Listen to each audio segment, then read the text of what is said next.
तो भगतजनों कि राजा परीक्षित ने कली काल को 4 स्थान रहने के लिए दे दिए, लेकिन कली काल ने कहा कि हे राजन, ये चारों स्थान तो गंदे हैं, आप मुझे कोई अच्छा स्थान भी रहने के लिए दीजिए जिसमें मैं रह सकूं, जो अच्छा हो। तो राजा ने कहा कि ठीक है, आप सोने में भी आप रह सकते हैं। रहने के लिए राजा ने उन्हें सोना भी प्रदान कर दिया। कहते हैं कि जो अशुद्ध साधन से कमाया हुआ धन या सोना होता है, उस धन में कली काल प्रवेश रहते हैं, उस घर में आ जाते हैं। जो अनीति से धन कमाते हैं, जो पैसा कमाते हैं, उस पैसे में हमेशा कली काल विराजमान रहते हैं।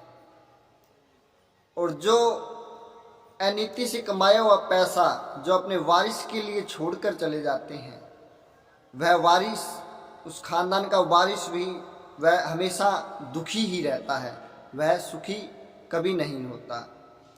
तो भगतजनों,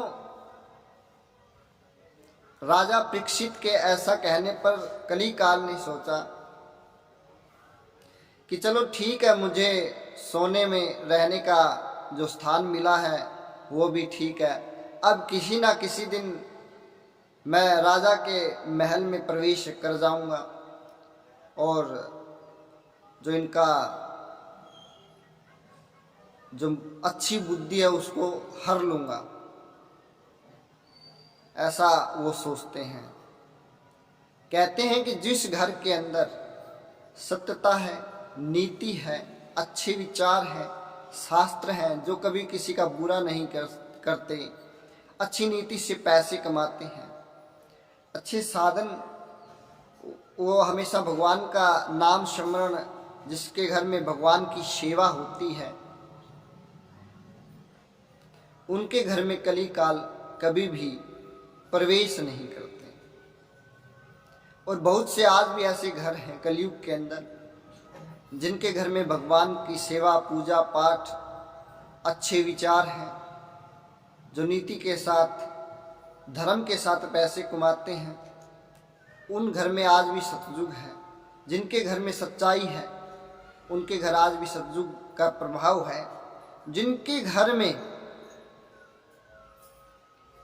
अनीति, असत्यता, असाधन, अशुद्ध साधन से पैसे कमाए जाते हैं, उनके घर में काल आज भी विराजमान है और काल हमेशा उनके घर में ही रहता है।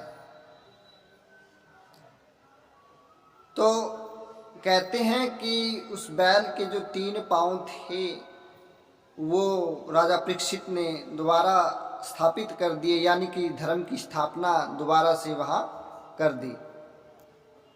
अब कली काल सोच रहा है कि मैं कैसे राजा के राजमहल में प्रवेश करूं। तो दोस्त भगतजनों, कभी ना कभी मति भ्रष्ट हो ही जाती है। तो एक दिन राजा के मन में विचार आता है कि क्यों न मेरे पूर्वजों ने मेरे लिए क्या रखा है, मैं उसको देखता हूँ। तो वो अपने महल में जब जाकर के देखते हैं तो उनके यहाँ अनीति से एक बार जरासंध का राज मुकुट था सोने का, वह उनके दादाओं ने उनसे लड़कर के प्राप्त किया था और वह उन्हें प्राप्त हो गया, लेकिन उन्होंने जरासंध को वह मुकुट दिया नहीं। तो उन्होंने सोचा कि क्यों ना यह मैं पहन लूं। तो राजा ने वह मस्तक पर धारण कर लिया और कली काल को तो बस वह सोच ही रहा था कि कैसे मैं राजा के महल में प्रवेश करूं और कैसे मैं इनकी बुद्धि को हरूं।